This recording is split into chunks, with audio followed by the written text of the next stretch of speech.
Embora sejam dramatizadas e corroboradas por recursos como entrevistas, citações e observações pessoais, as conclusões de As Armas da Persuasão se baseiam em pesquisas psicológicas controladas. Este fato proporciona ao leitor a certeza de que o livro não é psicologia pop, mas o resultado de um trabalho cientificamente fundamentado. Uma característica interessante de As Armas da Persuasão reside em sua capacidade de servir como contribuição prática. O livro pode ser visto como um meio de demonstrar que, quando apresentado apropriadamente, o que muitas vezes parece ciência árida, pode realmente se mostrar empolgante, útil e relevante à vida pessoal de todos os leitores. Desde que publiquei a primeira edição de O Poder da Persuasão, aconteceram algumas coisas que merecem lugar na presente obra. Primeiro, agora sabemos mais sobre o processo de persuasão do que antes. O estudo da influência, da anuência e da mudança avançou, e as páginas que se seguem foram adaptadas para refletir esse progresso. Além de uma modernização geral do material, dediquei atenção especial à atualização dos dados sobre cultura popular e novas tecnologias, bem como a pesquisa da influência social intercultural, como o processo da influência funciona, de forma semelhante ou diferente, em várias culturas humanas. Incluí também resumos de capítulos e perguntas de estudo para aumentar sua utilidade. Além disso, também aumentei o espaço para os relatos de leitores dos livros anteriores. Nesses quadros, homens e mulheres de diferentes origens e classes sociais reconhecem como funcionou, no caso deles, um dos princípios psicológicos fundamentais que comandam a conduta humana. Suas descrições ilustram com que facilidade e frequência podemos nos tornar vítimas do processo de persuasão em nossas vidas diárias, servindo de alerta para organizarmos nossas defesas. Por fim, há uma seção com todas as notas explicativas incluídas ao longo do livro, e outra com os dados completos das obras que usei como referência para escrever As Armas da Persuasão. Introdução.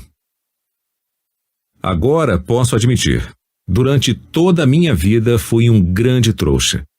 Desde que me entendo por gente, fui presa fácil das investidas de vendedores ambulantes, arrecadadores de doações e operadores de telemarketing.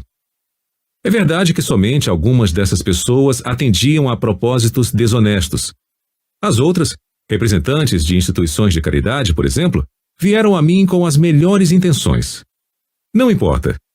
Com uma frequência perturbadora, sempre me vi em posse de indesejadas assinaturas de revistas ou cotas de rifas. É provável que essa postura duradoura de trouxa explique meu interesse pelo estudo da persuasão. Quais são os fatores que levam uma pessoa a dizer sim a outra? E que técnicas exploram melhor esses fatores? Tenho me perguntado por que um pedido feito de certa maneira tende a ser rejeitado, ao passo que um pedido do mesmo favor, feito de forma ligeiramente diferente, costuma obter sucesso. Como psicólogo social experimental, resolvi então estudar a psicologia da persuasão. Comecei realizando experimentos com estudantes universitários no meu laboratório. Minha intenção era descobrir quais princípios psicológicos influenciavam a tendência a concordar com uma solicitação. Após um tempo, porém, percebi que o trabalho experimental, embora necessário, não era suficiente. Ele não me permitia julgar a importância daqueles princípios no mundo real, para além do prédio de psicologia e do campus onde eu os examinava. Ficou claro que, se eu quisesse entender plenamente a psicologia da persuasão, deveria ampliar o escopo de meus estudos. Precisaria investigar os profissionais da persuasão, as pessoas que tinham aplicado aqueles princípios em mim a vida toda. Eles sabem o que funciona e o que não funciona. Seu trabalho é nos convencer, e sua sobrevivência depende disso. Aqueles que não sabem como induzir os outros a dizer sim, logo tiram o time de campo. Os que sabem permanecem nessa área e prosperam.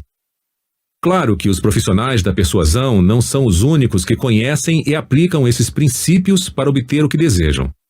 Até certo ponto, todos os empregamos e nos tornamos vítimas deles em nossas interações diárias com vizinhos, amigos, colegas, parceiros e familiares. Mas enquanto a maioria das pessoas tem uma compreensão vaga e superficial daquilo que funciona, esses profissionais realmente sabem o que fazem. Ao refletir a respeito, percebi que eles representavam a mais rica fonte de informações sobre persuasão a que eu tinha acesso. Assim, por quase 3 anos, combinei meus estudos experimentais com um programa bem mais interessante. Mergulhei sistematicamente no mundo dos vendedores, arrecadadores de doações, publicitários, entre outros. Meu propósito era observar de perto as técnicas e estratégias mais comuns e eficazes usadas por uma grande variedade de profissionais da persuasão. Realizei entrevistas com eles e, outras vezes, com seus inimigos naturais, por exemplo, policiais de comissões antifraudes e órgãos de defesa do consumidor. Além disso, examinei os materiais que transmitem as técnicas de persuasão de geração para geração, como manuais de vendas e similares. Com mais frequência, porém, meu estudo tomou a forma de observação participativa, uma abordagem de pesquisa em que o pesquisador se torna uma espécie de espião. Com uma identidade falsa e disfarçando seus propósitos, ele se infiltra no ambiente de interesse e se torna um participante pleno do grupo a ser investigado. Assim, quando eu queria conhecer as táticas de convencimento das organizações de vendas de enciclopédias, por exemplo, eu respondia a um classificado de jornal buscando vendedores e me dispunha a aprender seus métodos. Usando abordagens semelhantes, mas não idênticas, consegui penetrar em agências de publicidade, escritórios de relações públicas e instituições beneficentes, a fim de examinar suas técnicas. Grande parte dos dados apresentados neste livro, portanto, advém de minha experiência me disfarçando como um profissional da persuasão. Um aspecto do que aprendi nesse período de 3 anos de observação participativa foi especialmente esclarecedor. Embora os profissionais da persuasão empreguem milhares de técnicas para convencer, a maioria delas se enquadra em 6 categorias básicas, sendo cada uma delas governada por um dos princípios psicológicos fundamentais que comandam a conduta humana. Este livro está organizado em torno desses 6 princípios: reciprocidade, coerência, aprovação social, afeição, autoridade e escassez. Eles serão discutidos em termos de sua função na sociedade e de como um profissional da persuasão pode mobilizar seu poder e incorporá-los habilmente em pedidos de compras, doações, concessões, votos ou permissões. Por fim, cada princípio é analisado em sua capacidade de produzir nas pessoas um tipo singular de consentimento automático e impensado, ou seja, uma disposição em dizer sim sem pensar primeiro. Indícios sugerem que o ritmo acelerado e o bombardeio de informações da vida moderna tornarão essa forma específica de persuasão cada vez mais predominante. Será ainda mais importante para a sociedade, portanto, entender como e por que a influência automática ocorre. Capítulo 1. Armas de influência.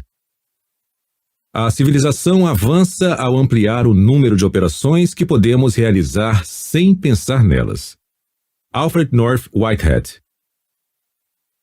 Outro dia recebi um telefonema de uma amiga que tinha acabado de abrir uma loja de joias indianas no Arizona.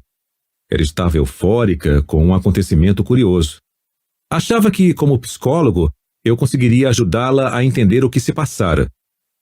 A história envolvia certo lote de joias de turquesa que ela teve dificuldade para vender. Era alta temporada, a joalheria estava movimentada e as peças de turquesa eram de boa qualidade e tinham um preço justo. No entanto, nenhuma dessas peças havia sido vendida. Minha amiga tentara alguns truques de vendas comuns para se livrar da mercadoria. Procurou chamar a atenção para as peças exibindo-as num mostruário mais central. Não teve sorte. Chegou a pedir à equipe de vendedores que tentasse empurrar as joias para os clientes, de novo sem sucesso. Finalmente, na noite antes de partir para uma viagem de compras fora da cidade, ela escreveu um bilhete desesperado para sua vendedora principal, pedindo que vendesse tudo o que estava no mostruário pela metade do preço. Esperava assim se livrar daquelas joias encalhadas, ainda que com prejuízo. Ao retornar alguns dias depois, não se surpreendeu ao ver que todos os artigos haviam sido vendidos. Ficou chocada, porém, ao descobrir que, como a funcionária tinha lido o 1/2 do bilhete como 1/2, o lote inteiro havia sido vendido pelo dobro do preço original. Foi aí que minha amiga me ligou.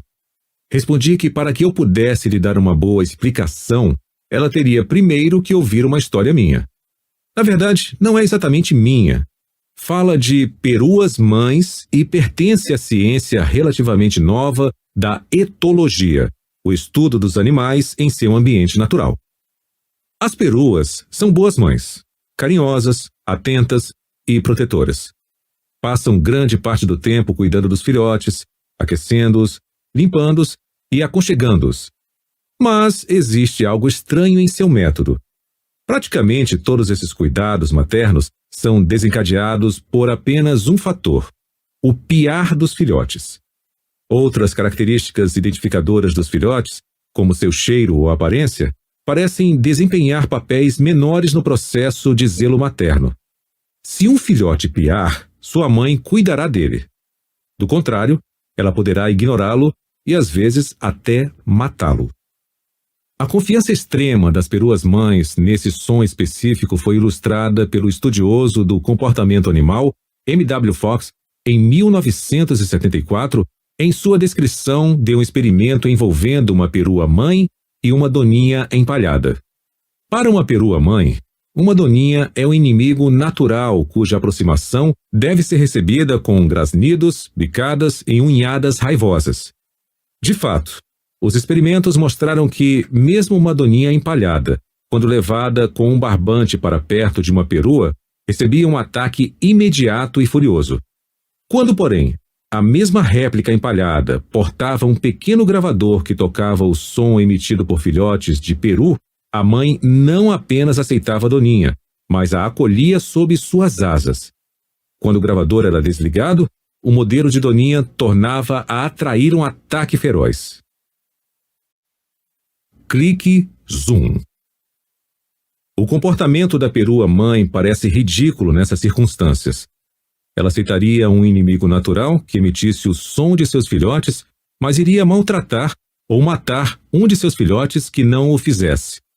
Ela age como um robô, cujos instintos maternais estão sob o controle automático daquele som específico. Os etologistas, porém, nos informam que esse tipo de coisa não é exclusivo dos perus.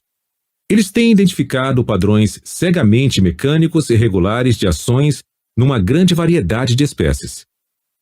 Os padrões fixos de ação podem envolver sequências complexas de comportamento, como rituais completos de corte ou acasalamento, que ocorrem praticamente da mesma forma e na mesma ordem todas as vezes. É quase como se os padrões estivessem gravados em fitas cassetes dentro dos animais. Quando uma situação pede a corte, uma fita da corte é tocada. Quando uma situação pede cuidados maternos, uma fita de comportamento materno é tocada. Clique e a fita apropriada é ativada. Zoom e eis que se desenrola a sequência de comportamentos padrão. O aspecto mais interessante disso tudo é a forma como as fitas são ativadas. Quando um animal age para defender seu território, por exemplo, é a invasão de outro animal da mesma espécie que aciona a fita de vigilância, defesa territorial e, se necessário, comportamentos de combate. Mas existe uma falha no sistema. Não é o rival como um todo que é o desencadeador, e sim alguma característica específica. Com frequência, a característica desencadeadora será apenas um aspecto minúsculo da totalidade do intruso que se aproxima.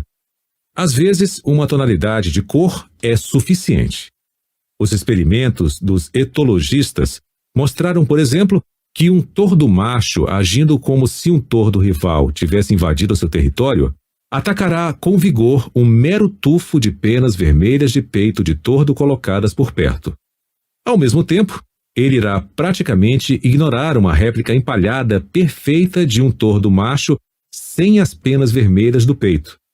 Resultados semelhantes foram encontrados em outra espécie de ave, o pisco de peito azul, para o qual parece que o desencadeador da defesa territorial é um tom de azul específico das penas do peito. Antes de criticarmos a facilidade com que as características desencadeadoras podem induzir alguns animais a reagir de formas totalmente inapropriadas à situação, devemos entender dois fatos. Primeiro, que os padrões fixos de ação desses animais funcionam muito bem na maior parte das vezes. Por exemplo, como apenas filhotes de peru normais e saudáveis emitem o ruído peculiar dos bebês de peru, faz sentido a perua-mãe reagir maternalmente àquele som específico. Ao responder apenas àquele estímulo, a perua-mãe normal quase sempre se comportará de maneira correta. Só um trapaceiro, como um cientista, consegue fazer com que sua reação à gravação pareça insensata. O segundo fato importante é que nós também temos nossas fitas pré-programadas, e embora costumem funcionar a nosso favor, as características desencadeadoras que as ativam podem nos induzir a tocar as fitas nos momentos errados. A forma paralela de automatismo humano é demonstrada num experimento da psicóloga social Ellen Langer e seus colegas. Um princípio conhecido do comportamento humano afirma que, ao pedirmos um favor a alguém, teremos mais sucesso se fornecermos um motivo. As pessoas simplesmente gostam de ter motivos para o que fazem. Langer demonstrou esse fato previsível pedindo um pequeno favor a pessoas que esperavam na fila para usar a copiadora de uma biblioteca. Com licença. Tenho 5 páginas. Posso usar a máquina de Xerox porque estou com pressa? A eficácia desse pedido acompanhado de um motivo foi quase total. 94% das pessoas indagadas deixaram que ela passasse à sua frente na fila. Quando ela fez o mesmo pedido sem dar uma justificativa, com licença, tenho 5 páginas, posso usar a máquina de Xerox? Apenas 60% dos consultados concordaram. À primeira vista, parece que a diferença crucial entre os dois pedidos foi a informação adicional fornecida pelas palavras "porque estou com pressa". Entretanto, um terceiro tipo de pedido feito por Langer mostrou que não foi bem assim. Aparentemente, não foi a série inteira de palavras, mas a primeira, "por quê", que fez a diferença.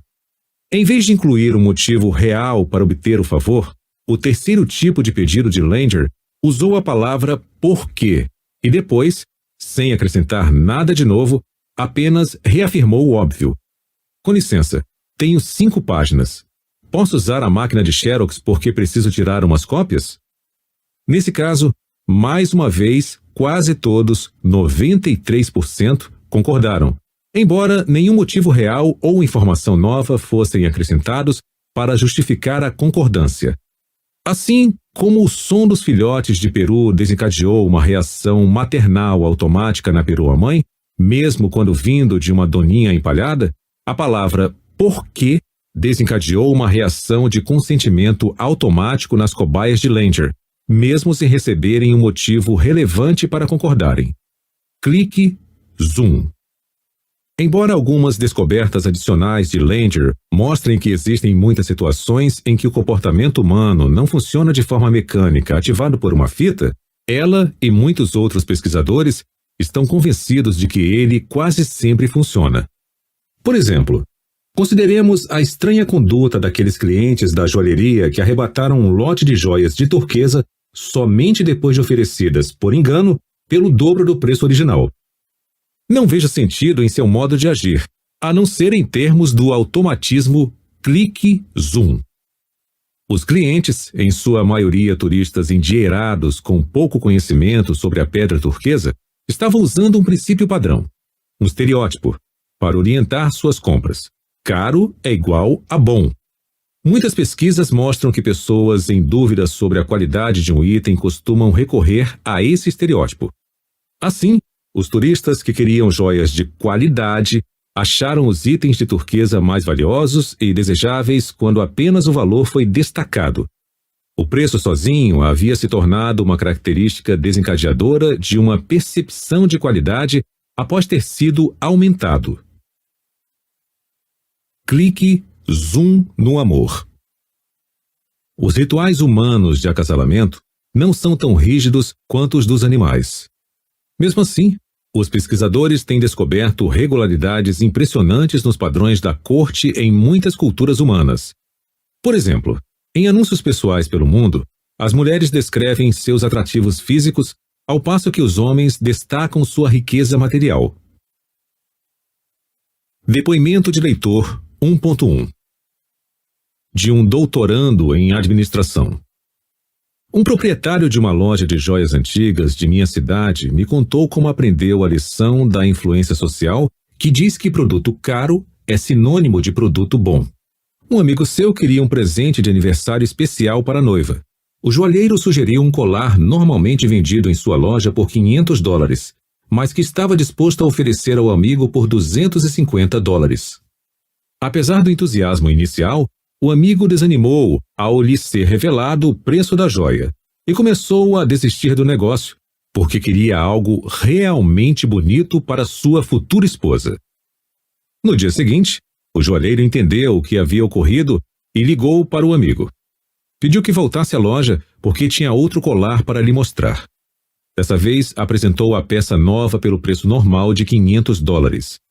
O amigo gostou tanto que quis comprar na hora. Mas, antes que o pagamento fosse feito, o joalheiro informou que, como presente de casamento, reduziria o preço para $250. O amigo adorou. Agora, em vez de achar o preço depreciativo, ficou muito feliz e grato por poder pagar a metade. Nota do autor.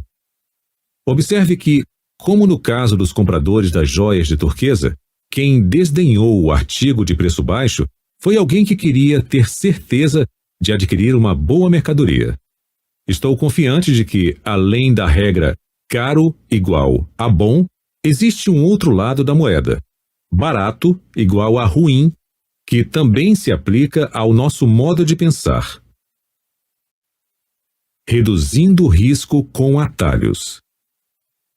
É fácil culpar os turistas por suas compras insensatas, mas um exame meticuloso oferece uma visão mais benevolente. Eles foram educados pela regra "você recebe aquilo pelo que paga" e confirmaram sua legitimidade várias vezes em sua vida. Em pouco tempo, simplificaram a regra para "caro é sinônimo de bom". Esse estereótipo funcionou para eles no passado, já que, em geral, o preço de um artigo aumenta junto com seu valor. Um preço superior costuma refletir uma qualidade superior. Assim, quando se viram na posição de desejar uma boa joia de turquesa, mas sem conhecer direito essa pedra, compreensivelmente, confiaram na velha regra do custo para avaliar o mérito da joia.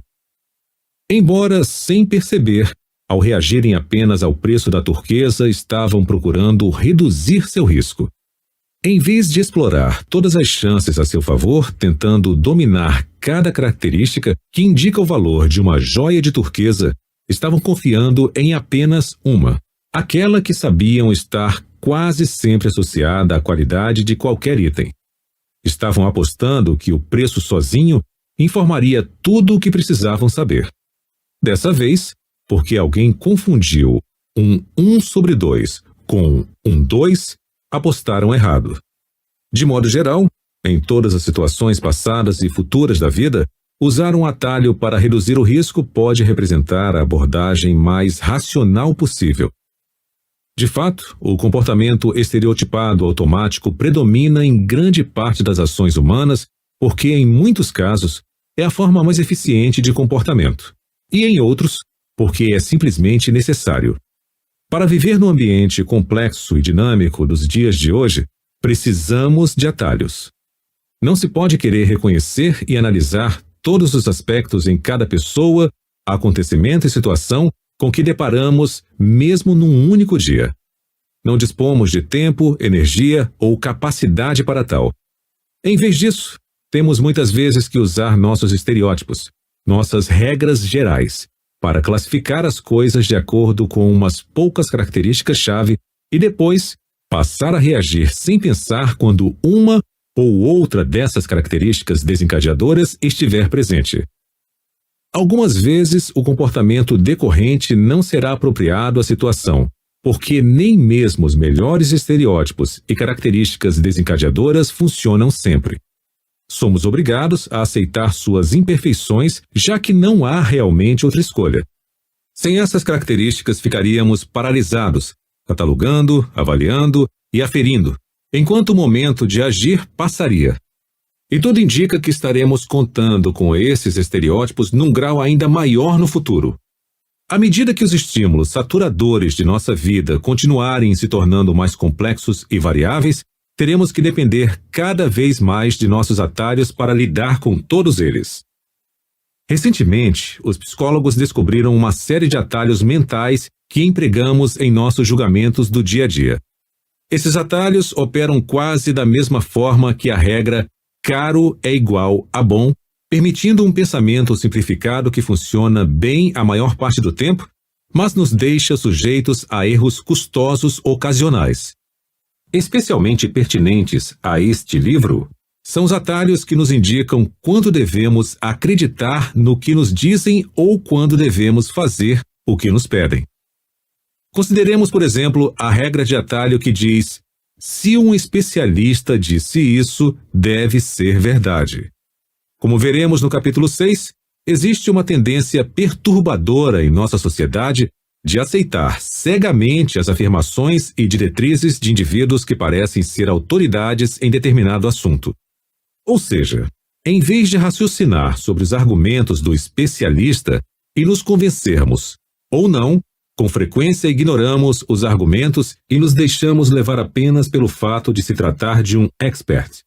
Essa tendência a reagir de modo mecânico a uma informação em dada situação é o que chamamos de reação automática, ou clique-zoom.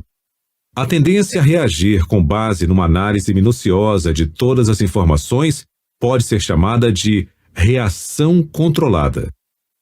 Uma série de pesquisas de laboratório mostrou que as pessoas tendem a lidar com as informações de forma mais controlada quando têm o desejo e a capacidade de analisá-las cuidadosamente.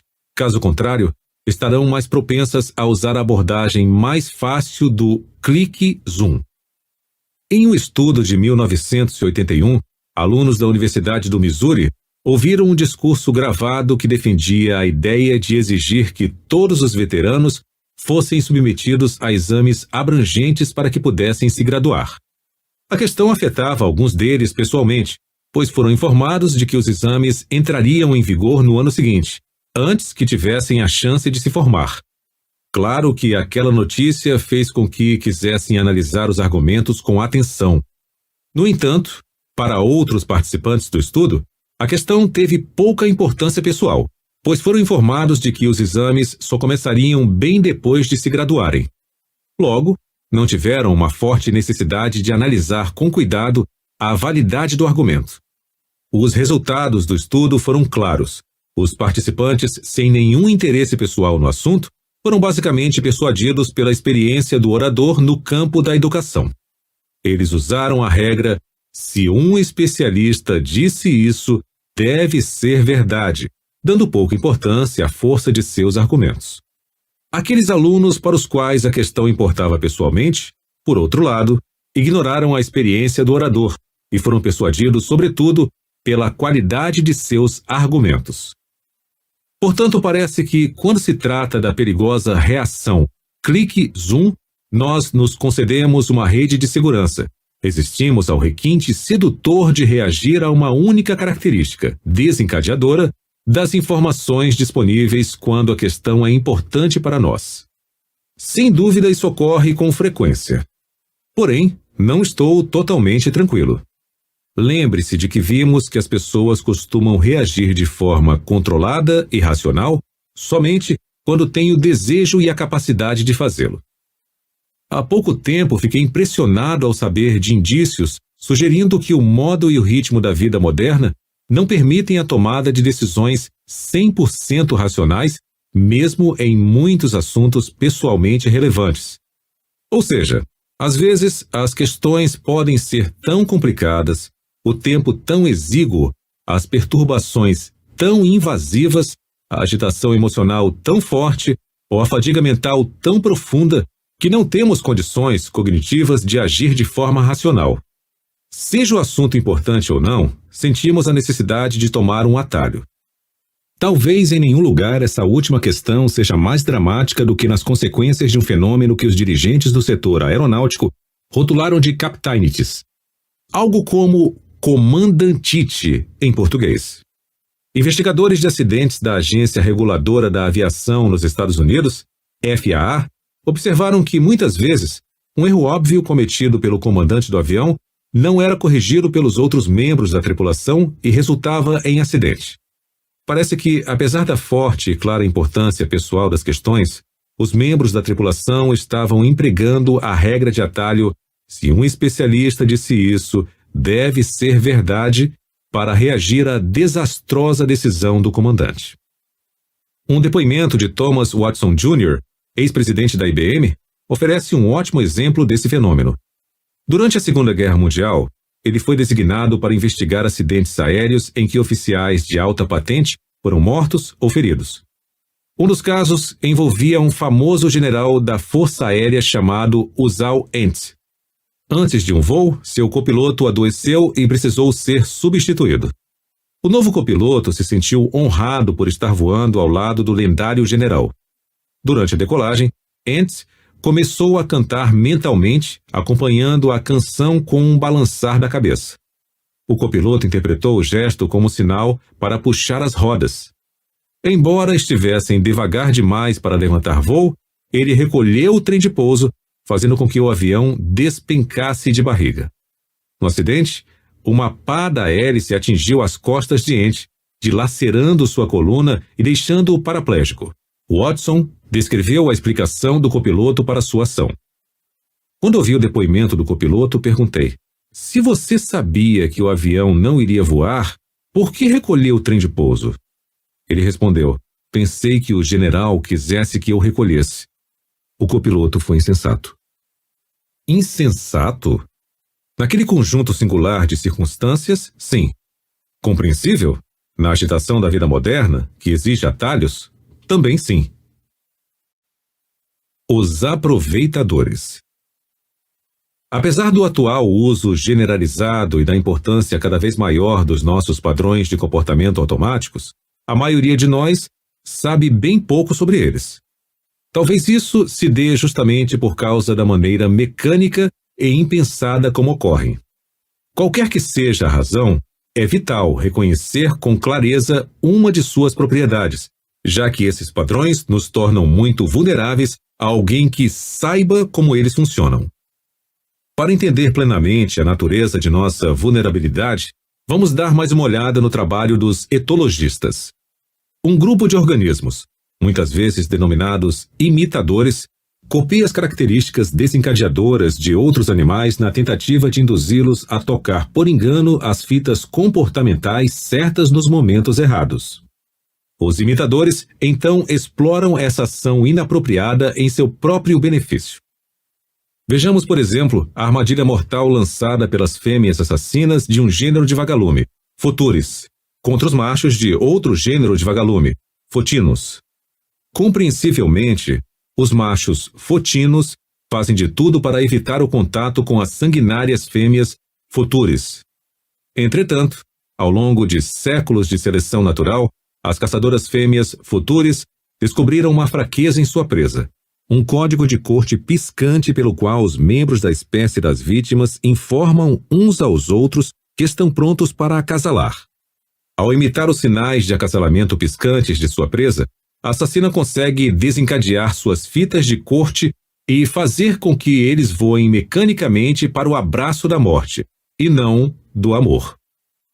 Na luta pela sobrevivência, quase todas as formas de vida possuem seus imitadores, indo até alguns dos patógenos mais primitivos. Ao adotarem certas características essenciais de hormônios ou nutrientes úteis, bactérias e vírus ardilosos conseguem penetrar numa célula hospedeira saudável. O resultado é que as células saudáveis atraem com avidez e ingenuidade as causas de doenças como hidrofobia, mononucleose e gripe comum. Não deve causar surpresa, então, que haja um forte, porém triste paralelo na selva humana. Nós também temos aproveitadores que imitam características desencadeadoras para nosso próprio tipo de reação automática. Diferenciando-se das sequências de reações predominantemente instintivas dos não-humanos, porém, nossas fitas automáticas em geral se desenvolvem a partir de princípios e estereótipos psicológicos que aprendemos a aceitar. Embora variem em sua força, alguns desses princípios possuem uma capacidade imensa de direcionar a ação. Nos sujeitamos a eles tão cedo na vida, e eles nos condicionam de forma tão generalizada que raramente percebemos seu poder. Aos olhos de certos indivíduos, porém, cada um desses princípios é uma arma detectável e disponível, uma arma de influência automática. Algumas pessoas sabem muito bem em que consistem as armas de influência automática e costumam empregá-las de maneira frequente e hábil para obter o que desejam. Elas utilizam todo o encontro social como uma oportunidade para pedir aos outros que satisfaçam seus desejos. Seu índice de sucesso é impressionante. O segredo de sua eficácia está na forma como estruturam seus pedidos, fazendo uso de uma das armas de influência que existem no ambiente social. Isso pode exigir nada mais que uma palavra escolhida corretamente que envolva um princípio psicológico forte, acionando uma de nossas fitas comportamentais automáticas. Os aproveitadores humanos nos ensinam como alguém pode se beneficiar de nossa tendência a reagir de modo mecânico de acordo com esses princípios. Lembra-se de minha amiga da joalheria? Embora tenha se beneficiado por acaso da primeira vez, não levou muito tempo para começar a explorar o estereótipo caro é igual a bom de forma frequente e intencional. Agora, durante a alta temporada, ela primeiro procura acelerar a venda de um artigo encalhado, aumentando substancialmente seu preço, e alega que isso é bastante eficaz e lucrativo. E ainda que não tenha sucesso de início, ela pode depois marcar o artigo como oferta, vendendo-o aos caçadores de pechinchas pelo preço original, enquanto continua tirando vantagem de sua reação caro é igual a bom, a cifra inflacionada. De modo algum, minha amiga está sendo original neste uso da regra de que caro é igual a bom, para atrair aqueles em busca de uma pechincha. O intelectual e escritor Leo Hosten cita o exemplo dos irmãos Drew Beck, Sid e Harry, donos de uma loja de roupas masculinas no bairro de Hosten na década de 1930.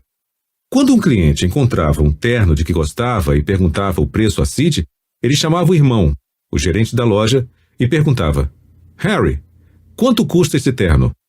Interrompendo seu trabalho e exagerando bastante o verdadeiro preço do terno, Harry respondia: este belo terno de lã custa $42. Fingindo não ter ouvido e pondo a mão em concha na orelha, Sid voltava a perguntar. De novo, Harry respondia: custa $42. Então Sid se voltava para o cliente e informava: ele disse $22. Muitos homens compravam logo o terno e saíam rápido da loja com sua pechincha. Caro é igual a bom, antes que o pobre Sid descobrisse o erro. Jiu-jitsu.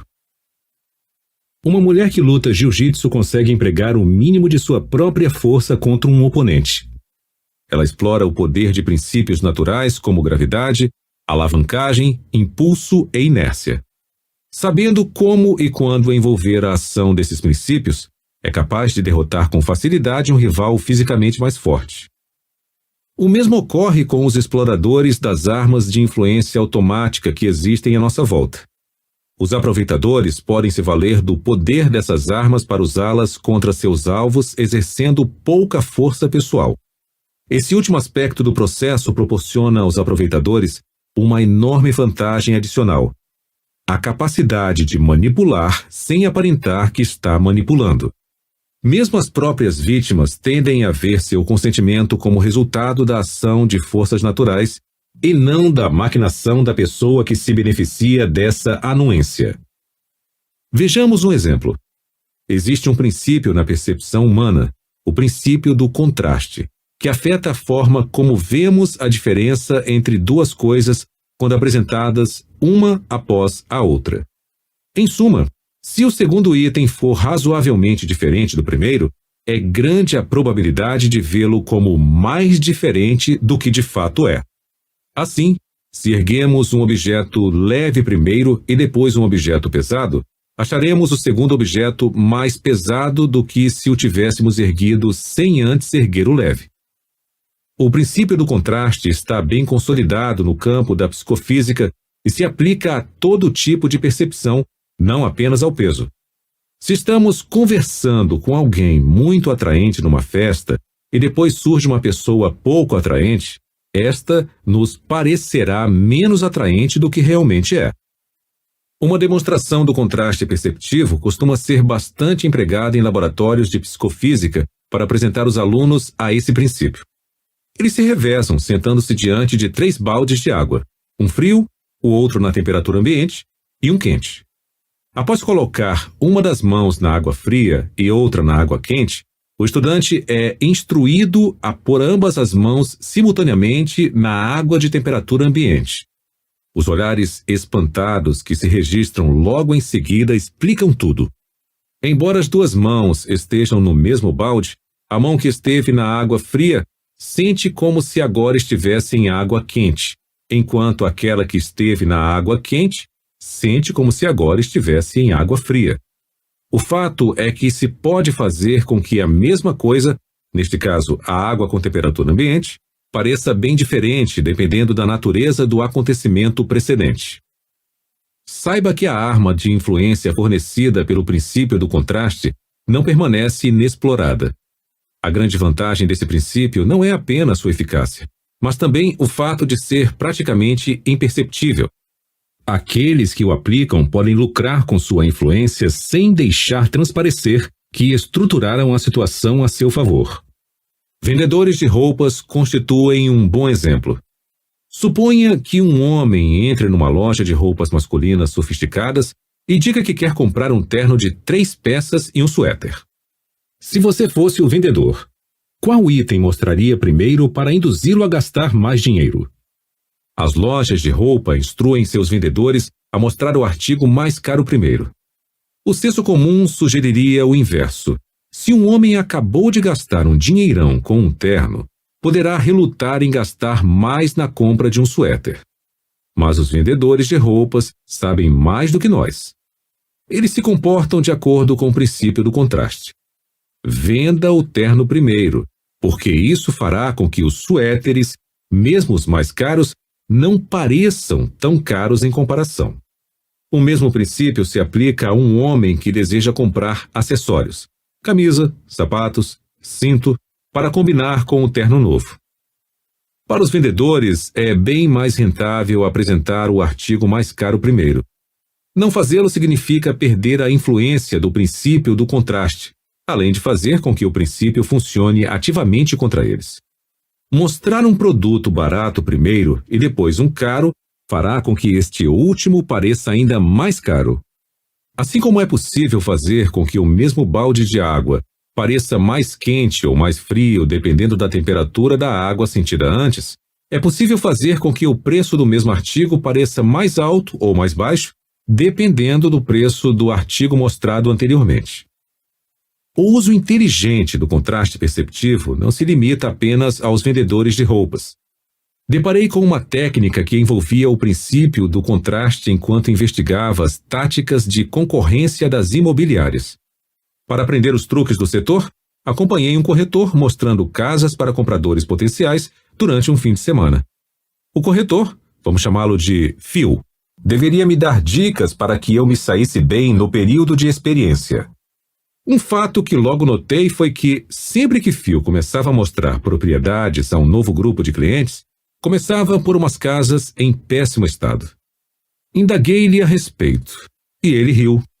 Eram o que ele chamava de imóveis de preparação. A imobiliária mantinha em sua lista 1 ou 2 casas em más condições a preços exagerados. A intenção não era vendê-las aos clientes, mas apenas mostrá-las, para que outras propriedades se beneficiassem da comparação. Nem todos os corretores se valiam das casas de preparação, mas Phil, sim. Ele dizia que gostava de ver os olhos de seus clientes se iluminarem quando mostrava os imóveis que realmente queria vender, depois de terem conhecido as espeluncas. Mamãe e papai queridos, desde que vim para a faculdade tenho sido negligente com as cartas e peço desculpas por não ter dado notícias antes. Vou contar as novidades agora, mas antes de lerem, por favor, sentem-se. Não continuem se não estiverem sentados. Bem, estou me virando direitinho. A fratura do crânio e a concussão que sofri ao saltar da janela do meu dormitório, que pegou fogo logo após a minha chegada, estão quase curadas. Passei apenas 2 semanas no hospital e agora já consigo enxergar quase normalmente e só sinto aquelas dores de cabeça horríveis uma vez por dia. Por sorte, o incêndio no dormitório e o meu salto foram testemunhados por um frentista do posto de gasolina próximo ao dormitório, e foi ele quem chamou os bombeiros e a ambulância. Ele também me visitou no hospital e, como eu não tinha onde morar porque o dormitório foi destruído, fez a gentileza de me convidar para ficar no seu apartamento. Na verdade, é um quarto no porão, mas bem legalzinho. Ele é um bom rapaz e nos apaixonamos perdidamente. Planejamos nos casar. Não marcamos a data exata ainda, mas será antes que minha gravidez se torne aparente. Sim, mamãe e papai, estou grávida. Sei quanto vocês queriam ser avós e que darão ao bebê o amor, a devoção e o carinho que me deram quando eu era criança. A razão do atraso em nosso casamento é que meu namorado tem uma infecçãozinha que nos impede de passar pelos exames de sangue pré-nupciais e eu, por descuido, a contraí também. Sei que vocês irão recebê-lo na nossa família de braços abertos. Ele é simpático, e embora não tenha nenhuma formação acadêmica, é ambicioso. Agora que já dei as notícias, quero dizer que não houve incêndio no dormitório, não tive concussão nem uma fratura no crânio, não estive no hospital, não estou grávida, não estou noiva, não estou infectada e não tenho namorado. Porém, tirei 4 em História e 2 em Química, e quero que vejam estas notas a partir de uma perspectiva adequada. Sua filha, Sharon. Anexo 1.1. Contraste perceptivo e a faculdade. Sharon pode estar quase reprovada em Química, mas tirou 10 em Psicologia. Os vendedores de automóveis lançam mão do princípio do contraste esperando até que o preço de um carro esteja fechado para então sugerir itens opcionais. Depois de chegar a um acordo envolvendo milhares de dólares, os $200 extras por um luxo, como um rádio sofisticado, parecem um valor quase trivial.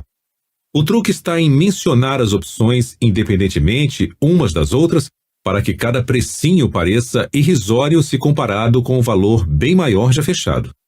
Como compradores experientes de carros podem confirmar, muitos preços finais de veículos econômicos se tornam desproporcionais depois do acréscimo dessas opções aparentemente insignificantes.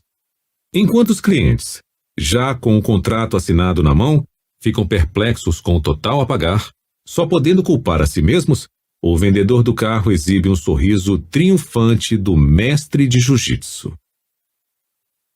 Depoimento de leitor 1.2 de um aluno da Faculdade de Administração da Universidade de Chicago. Enquanto aguardava para embarcar no aeroporto O'Hare, ouvi um funcionário anunciar que meu voo estava com overbooking e que os passageiros dispostos a pegar um voo posterior seriam recompensados com um voucher no valor de $10.000. Claro que estava brincando. Sua intenção era fazer as pessoas rirem, e deu certo. Mas observei que quando ele revelou a oferta real, um voucher de $200, ninguém aceitou. Na verdade, ele teve que aumentar a oferta 2 vezes, para $300 e depois $500, até conseguir adesões. Eu estava lendo seu livro na época e percebi que, embora os passageiros tenham rido da piada, segundo o princípio do contraste, o funcionário pisou na bola. Dispôs as coisas de modo que, comparadas com $10.000, algumas centenas de dólares parecessem uma mixaria. Aquilo custou caro à companhia, $300 extras por passageiro. Nota do autor.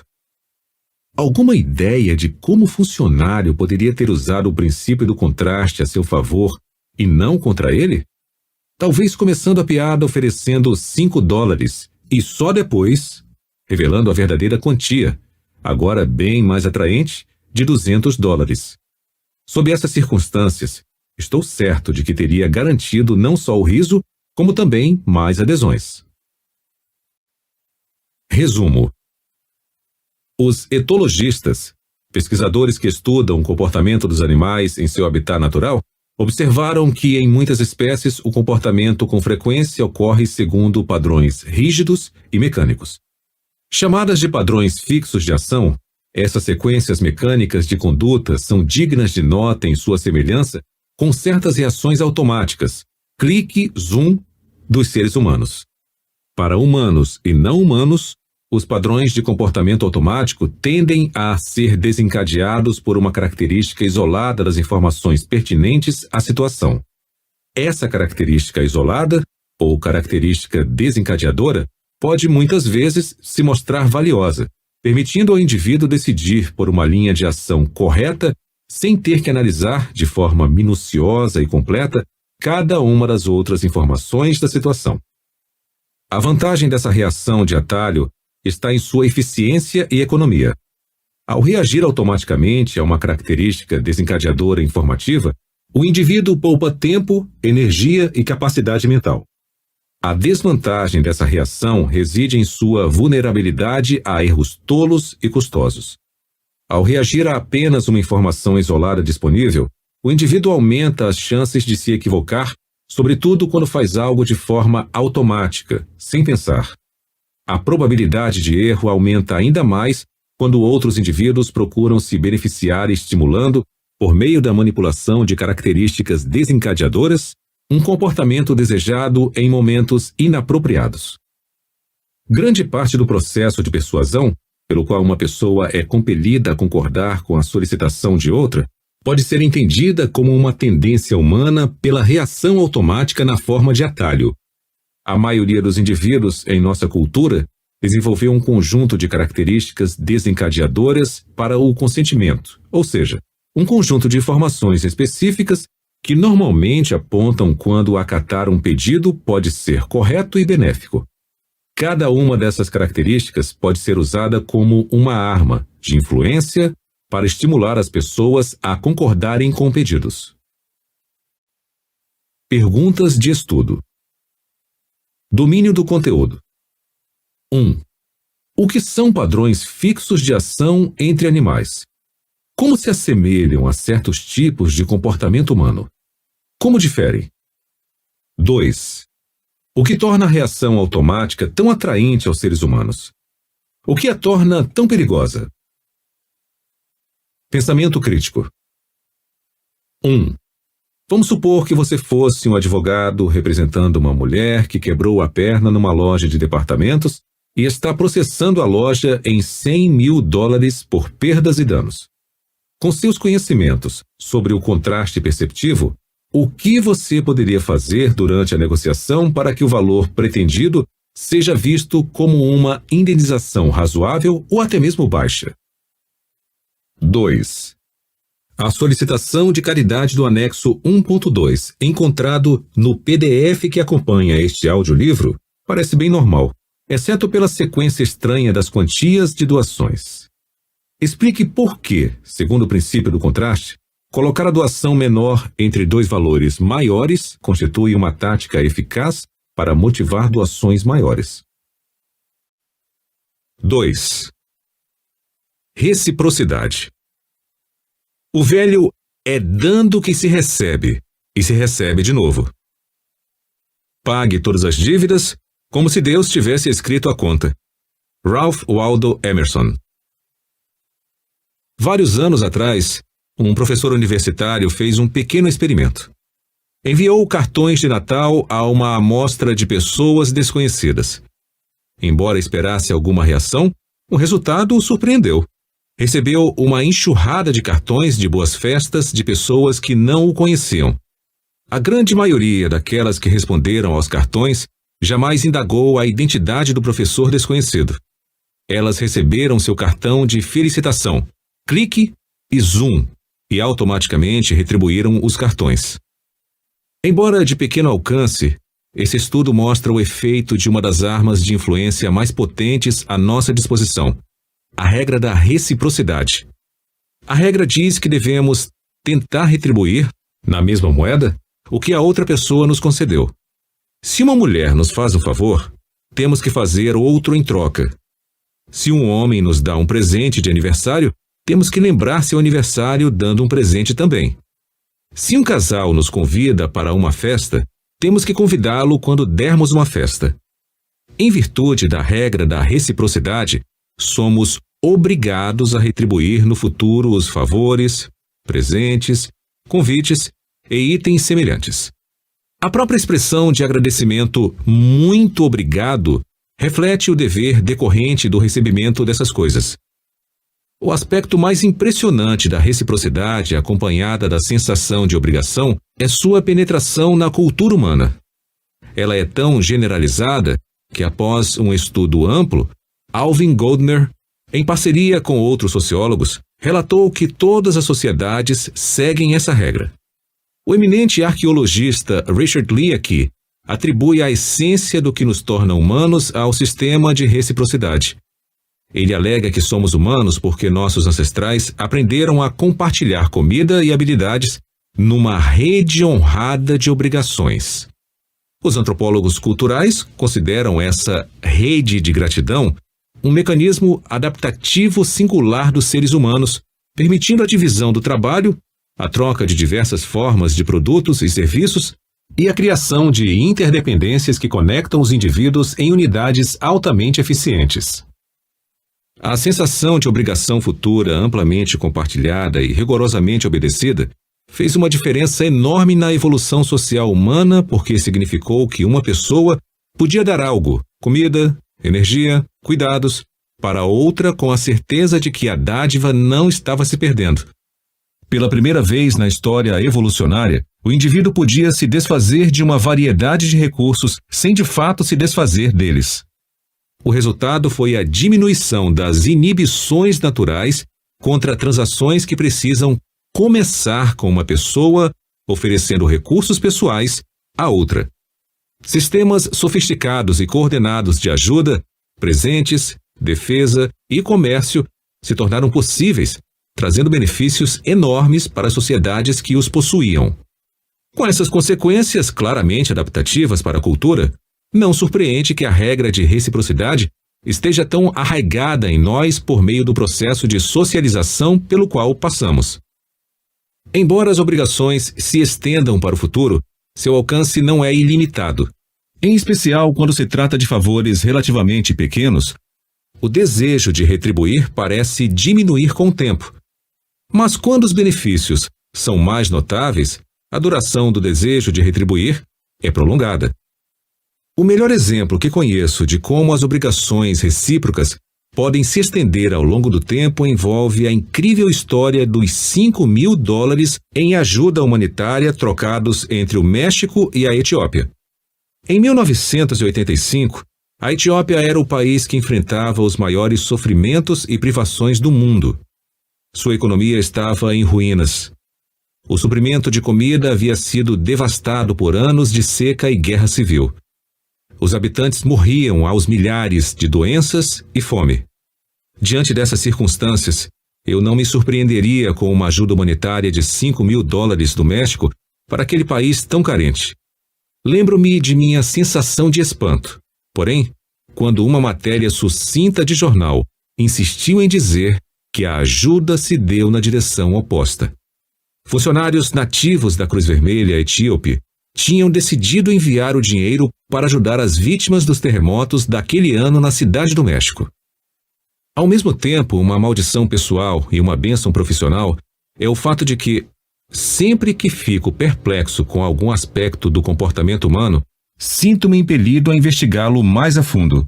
Naquele caso, consegui encontrar um relato mais completo da história. Felizmente, um jornalista que ficara tão pasmo quanto eu com as ações dos etíopes pediu uma explicação. A resposta que recebeu ofereceu uma validação eloquente da regra da reciprocidade. Apesar das enormes carências predominantes na Etiópia, o dinheiro estava sendo enviado ao México porque, em 1935, o México havia mandado ajuda à Etiópia quando esta foi invadida pela Itália. Continuei impressionado, mas não estava mais perplexo. A necessidade de retribuir havia transcendido grandes diferenças culturais, longas distâncias, uma fome cruel, muitos anos e interesses imediatistas.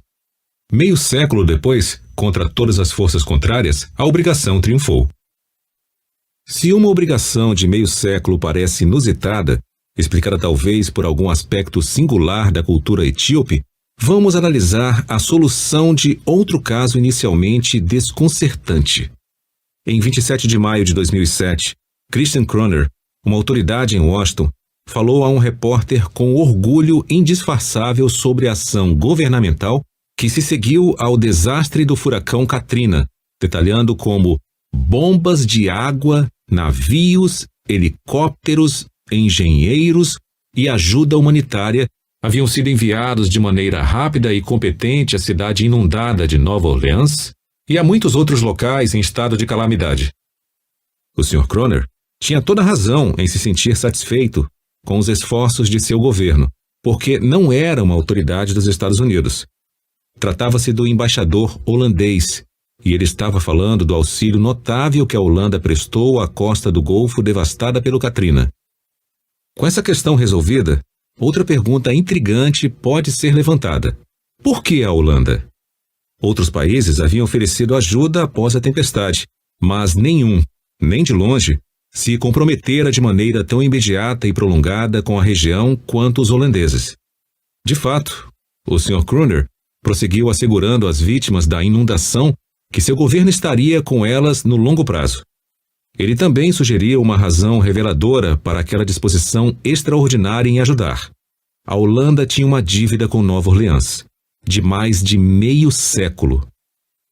Em 31 de janeiro de 1953, um vendaval lançou às águas do Mar do Norte 100 mil hectares país adentro, derrubando diques, barragens e milhares de casas, matando 2.000 habitantes. Logo depois, autoridades holandesas solicitaram e receberam ajuda e assistência técnica de seus congêneres em Nova Orleans, o que resultou na construção de um novo sistema de bombas de água que, desde então, vem protegendo o país de inundações igualmente destrutivas. É estranho que o nível de apoio a Nova Orleans, oferecido por autoridades de um governo estrangeiro, tenha sido tão superior ao oferecido pelo governo nacional. Talvez as autoridades desse governo não achassem que deviam tanto a Nova Orleans. Nesse caso, as autoridades podem esperar que os moradores de Nova Orleans agora pensem que devem pouco ao governo, como eleitores, voluntários, contribuintes e, mais lamentavelmente, como cidadãos cumpridores da lei. Talvez não seja tão surpreendente que em 2007, apesar da vigilância constante da Guarda Nacional, da Polícia Estadual e de 2 turmas recém-formadas de policiais municipais, a taxa de homicídios de Nova Orleans tenha aumentado 30%, batendo todos os recordes e tornando a cidade a mais violenta do país. Em termos mais gerais, podemos dizer que a regra da reciprocidade assegura que, quer o fruto de nossas ações seja doce, quer seja amargo, colhemos o que plantamos.